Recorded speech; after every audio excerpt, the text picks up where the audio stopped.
Hello guys, it's Ginny Babe, the very normal. Glass house ko ito guys. Then, namunga siya guys. Oh.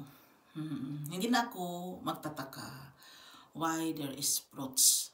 Huwag na kayo magtataka because the hand of mine is, ganito naman talaga ako guys.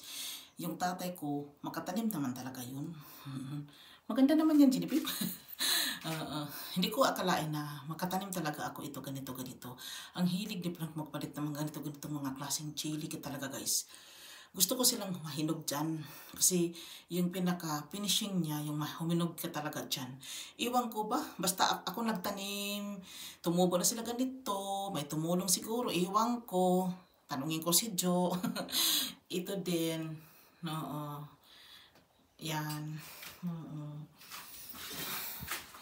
Hindi ko naman sinasabing pagtanim-tanim ko talaga dito sa akin, ano guys, mamumunga naman talaga. Andyan pa pala yung chili ko.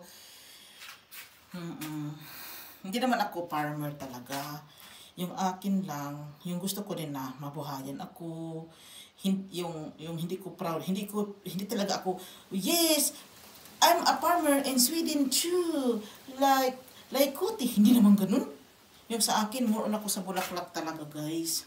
Pero, yung lola ko, ano yun, mixture yun, magtanim yun ng mga gulay, magtanim yun ng mga ganito.